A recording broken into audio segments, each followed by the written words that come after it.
Bonsoir à tous et bienvenue dans cette nouvelle vidéo. Aujourd'hui nous allons encore aborder un sujet en rapport avec YouTube, puisque vous avez été nombreux à apprécier, à regarder, à commenter. Vous avez vraiment joué le jeu avec le dernier épisode et je vous en remercie. Comme nouveau youtubeur actif sur ma chaîne, nous avons eu la visite du papy de l'internet, un youtubeur de très bonne qualité. Puis nous avons eu aussi la visite de Pandalise, une chaîne de 8000 abonnés qui est tenue par 4 mecs qui font un travail exceptionnel. Je vous demande d'aller voir dans la description s'il vous plaît. Même Doc7 est venu poster un petit commentaire sous ma dernière vidéo. D'ailleurs si tu passes par là, sache que je suis un très grand fan et j'espère te revoir très vite. Bien, rentrons dans le vif du sujet, non pas en débattant sur comment, mais pourquoi se lancer sur YouTube, quelles sont les raisons, pourquoi se lancer, qu'est-ce qui nous donne envie. Je vous en avais parlé dernièrement en fin de vidéo. Je vais éliminer un argument qui me paraît évident. On ne se lance pas sur YouTube pour faire la même chose qu'un autre youtubeur. On ne copie pas. Et si vous voulez en savoir un peu plus, c'est un peu le sujet de ma dernière vidéo. Il faut se lancer sur YouTube parce qu'on est passionné. En aucun cas il ne faut penser qu'avec YouTube tu deviendras millionnaire. Si tu te lances sur YouTube, c'est que tu es amoureux de la création. C'est que tu as envie d'innover sur YouTube, d'apporter quelque chose d'utile sur YouTube. Genre tu peux faire des tags... des challenges, des défis...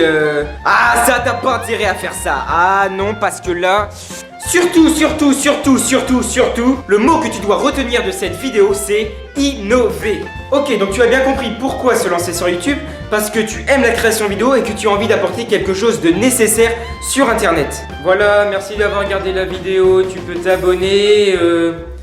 Non mais t'as vraiment cru que j'allais te laisser comme ça? C'est pas tout pour se lancer sur YouTube. Maintenant que tu es prêt, il faut savoir ce que tu veux faire, ce que tu as envie d'innover sur YouTube, quel format te correspond le mieux.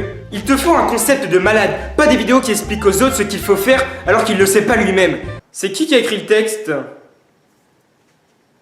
Quoi? Ce que je veux dire, c'est qu'un concept ne se trouve pas en 2 secondes. Il faut que tu prennes le temps de réfléchir ce que tu as envie de faire avant de poster des trucs qui ne te plaisent pas. Pour ça, je te propose de prendre 5 minutes sur toi, tu te poses et tu réfléchis à ce que tu veux voir sur YouTube. Non mais tu vas pas le faire maintenant, j'ai pas toute la soirée moi hein. Qu'est-ce que tu veux voir sur YouTube? Qu'est-ce qu'il manque selon toi? À ton avis, qu'est-ce que tu es capable de faire? C'est des questions comme ça auxquelles tu dois réfléchir avant de te lancer sur YouTube. Faire des vidéos sur YouTube, c'est bien plus qu'un simple jeu. C'est tout d'abord une aventure humaine où tu vas rencontrer des personnes, tu pourras même progresser et avancer avec eux. Si tu te lances sur YouTube, ne pense pas à l'argent. D'ailleurs, même une fois lancé, ne pense pas à l'argent. Pour gagner de l'argent sur YouTube, il te faut au moins faire 2 millions de vues par mois pour te dégager environ un SMIC. Et encore, c'est assez aléatoire. Et je peux te dire que c'est très dur. Ça, tu le sais, je te l'apprends pas. Et je ne rentrerai pas dans le domaine de l'argent sur YouTube, puisque mes vidéos ne sont pas monétisées, je ne gagne absolument rien. Donc je n'y connais absolument rien. Il ne faut pas penser que les youtubeurs sont millionnaires. Non, regardez, il y en a qu'un qui a réussi, c'est PewDiePie. Oui, le mec aux 42 millions d'abonnés.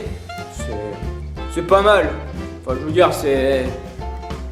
pas beaucoup d'écart avec moi, quoi. Hein. Il faut savoir qu'une vidéo prend énormément de temps à réaliser. Il ne faudra pas compter tes heures d'écriture, de réal, de montage. Pour ma part, ça se compte en vingtaine d'heures et ça sur plusieurs jours pour une vidéo. Bon ok, on arrive au moment de la vidéo où tu es censé avoir compris pourquoi est-ce que tu veux faire sur YouTube. J'espère que tu as bien suivi parce que c'est pas fini. Ça y est, imagine-toi que tu es youtubeur, que tu as trouvé pourquoi te lancer et ce que tu veux faire. Mais est-ce que tu as réfléchi à quelle fréquence tu posteras des vidéos? Tous les combien de jours, tous les combien de semaines tu posteras des vidéos? Non, t'y avais pas pensé, heureusement que je suis là. Hein. Non? Ok, bah c'est bon, je me casse. Ce qu'il ne faut pas faire, c'est ne jamais dire à ses abonnés. Alors oui, sur ma chaîne, vous aurez une vidéo toutes les 2 semaines. Elle sortira environ vers 18 h. Non, jamais.